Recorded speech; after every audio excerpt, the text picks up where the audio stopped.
Hey guys, Seb.K here. So a few people were asking me how I put this thing together after I posted it on Instagram and the Infinity Terrain Facebook page.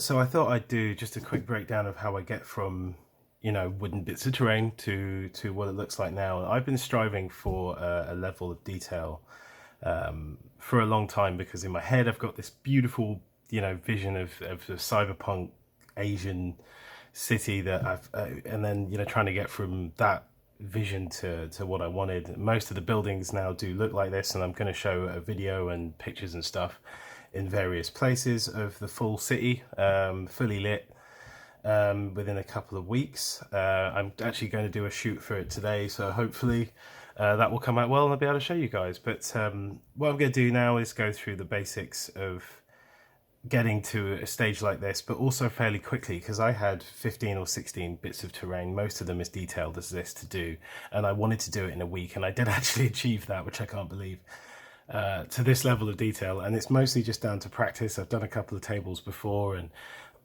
getting to this point wasn't too bad. So here we go. So I'm going to start with what you do when you're building something like this. Obviously, you've got the structure from whatever building. This is a not TD Combat. This is a Micro Studios Wall Strong building. And obviously, starting with the basic MDF. What you should do when you want to do all this stuff is try not to add detail after you've done the painting, for obvious reasons. Even though you might think of a good idea later, it's always best to try and get things in there to begin with, because you need to be able to position things properly. And obviously I've added lights to this, so you're going to need to plan that out before you start. I will show you at the end of the video what lighting kits I use and how I sort of think about planning this stuff. But for the basics of it, basically I start with a MDF, obviously the MDF shell of it, and then spray it down with varnish, because I think you should varnish most of the time. Sometimes I don't. In fact, in this building, I didn't varnish most of it, mostly because I like the rough look you get on certain surfaces, because I think it looks more realistic. So if realism is what you're going for, as I was with this building, you shouldn't varnish it. I also don't use expensive sprays, mostly because they're expensive, and also because I prefer the look of them. If you use Games Workshop paints, they tend to soak into the wood a bit better and actually get a cleaner finish, which I actually didn't want for this one.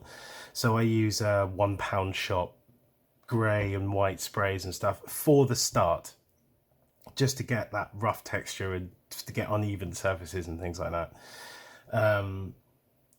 After that, you're highlighting, mostly just hitting the raised areas with an airbrush. Now, you have to use an airbrush for terrain. I really do think you do. If you want a realistic look, I think you have to do it.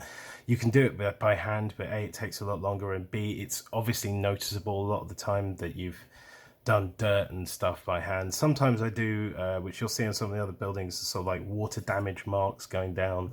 That's okay to do by hand, because obviously, water damage from paint, it does look realistic, so that does make sense. But yeah, what I'm doing is I'm hitting all the raised areas with white, just in the centers, and just hitting all of the middles. Even though it may not be the most realistic thing, I think it gets the best looking finish. And that's the point at which, quite early on in the stage, I will add all the posters and anything with color elements and stuff that needs to be weathered up later. There's a reason for that, is that when you do the weathering, so after that white stage, I'll do a shading pass after I've added all the posters, which is basically just a grey that we start at the bottom here, and then we start hitting points that you can see, and along the edges and all the way on the inside of things. But then it's important to spray over posters and elements like that, because that brings them into the world. When they come straight out of the printer, they obviously look a little bit clinical and a little bit too bright. What I do is compile images and pictures and some things that I create in Photoshop, say if I want a reference to a particular show or whatever, like this big banner here I did in Photoshop because I really like the book Sakura. If you haven't checked it out, it's a really cool cyberpunk book about a cyborg rock goddess. It's fantastic, so check that out. I always wanted to include something like that in one of my things, so I did that in Photoshop. Got it to the right size and put it on. Wasn't even that careful about how I did it, because if you I used PVA glue to put that on because if I actually wanted the bobbles and stuff, because that looks more like a, you know, a street poster that's been worn away and so on, because I really want that lived in look, which is what all of this is about. So after I've added the posters, before I've done the grey pass, I've actually done all of the graffiti as well. The same thing happens with the graffiti. If you start with the graffiti just flat on the surface and don't weather it later, again, it looks a little bit too bright and too obvious. So you should definitely do the grey pass after that, after you've done all of that stuff. Now, the little rust patches and stuff, it's just a nice Vallejo paint. I believe I'm using the, actually there's a brown primer. I've got a few rust tones, but there was a brown primer that I thought had the best rust-ish tone. Let me just move that over so you can see, yeah, all the way in here and stuff. It just has a really bright, obvious rust tone that I really, really liked. So I used that there. And basically it's just filling this stuff out. I mean, like this grass details here are actually there to cover mistakes. The cool thing about doing the rust tone is that you can use it on areas where the wood has come away and it looks like it was a metal slab or whatever that's rusted behind. The metal's come through and it's rusted a little bit. So if you get mistakes, which I believe there's a couple here, there's a few here, that worked out quite well. Again, this jagged edge here was covered over with rust, and I think it just again, it adds to the realism, making mistakes in that early stage, because these wood kits can be quite hard to work with. You can actually use those to your advantage and make it look more realistic, so that's cool. So the thing that a lot of people want to know about is how I do the lighting. Mostly it's just preparation. So I decide where I want all these elements to be. It really helps to have an extensive bits box, right? Just full of junk. So I've got bits from TT Combat, stuff that a friend of mine made in 3D printing, but you can get caps and things like this quite easily. These are just cables, big fat cables. And it's just good to have that stuff around. These are more 3D printed elements like the barrels and so on and so forth. Obviously grass and bits and pieces from plants, you can get them on eBay. I've cut up some trees to get those pink blossom type things. Yeah, and yeah, that's pretty much it really. As you can see, just more like rust and stuff on the back just to make it look worn away. I haven't gone in and hand painted this because I've got 15 pieces to do, so I was trying to use the airbrush as much as possible but get the best possible finish. So in terms of lighting, so what you have to do is you really have to plan it out, and you have to bore holes where you need the holes to be. What I've done is I've run, which is why I've covered it with a wire here. You can see I had to run it all the way along the outside of this top balcony just to get the lights on the front, back and side. So I had to plan that out, obviously. And what I've done, instead of running it through the inside of the building, I've decided to run some of the cable down the side. That was mostly so that if later on I needed to change things, it was easier to work from the outside in. Most of the time I work from the inside out and bore holes obviously and contain it, but this structure seemed to have like a really convenient position for the pack. So the lighting pack is actually on the underside here. Obviously I planned out the having the lit whatchamacallit, vending machine on the side as well beforehand, which is why I built it all first out of MDF, just to make sure that you could, you know, pump the lights. I knew the path I was going to take on the underside to get to it. Again, you just have to plan this stuff out. Now let me show you some of the lighting kits that I use. So there are like various different types of lighting kits you can get.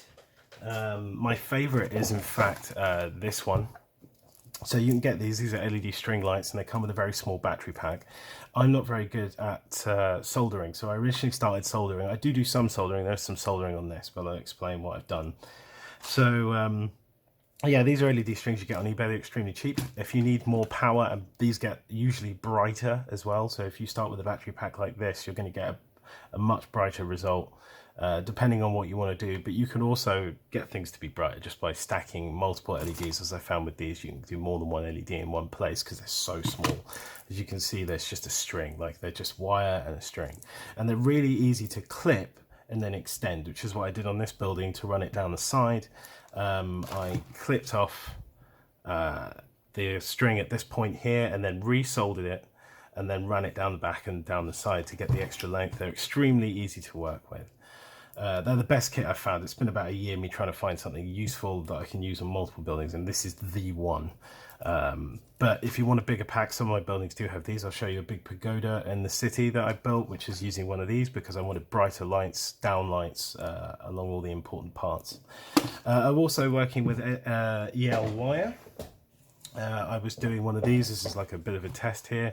I'll show you how that works. So basically EL wire is just a neon wire that you can get. You can thread through various points. It takes a bit of practice and it doesn't always get the best results because you can't do very sharp angles with this without pinning it or gluing it down as you go, which is definitely tricky. So what I've done is it's a lot easier to work with like Japanese characters and things like that because they're just simple shapes and lines and whatever. So when you're threading it through and pushing it through and pushing it back, it's not as difficult. And I've just made a back plate for this as well, which is just to show, you know, like just to blend it into the world a bit better. I'm going to turn this off so you can see how this works. Let's use the back of one of these.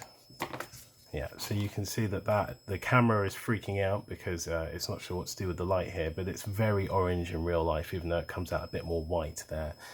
These are EL wire packs, also have flashing mode, which is amazing, and there's a few more elements like this in my city. Like you can see that. There you go. Oh, there's a bit of light leakage there, so I'm going to fix that in a minute. I'm still working on this one. But yeah, things like that. So it just depends on doing some research and getting your kits ready before you start. So yeah, I'll flip the lights on this one just so you guys can see how that looks. There you go. You've got the lights from going through the thingamajig, and then along the back. So yeah, guys, thank you for watching. I'm Seb.K. This is Tabletop Republic's YouTube channel, and I hope you guys found that informative. And I will see you guys in the next video. Please check me out on Instagram at Seb.K Miniatures.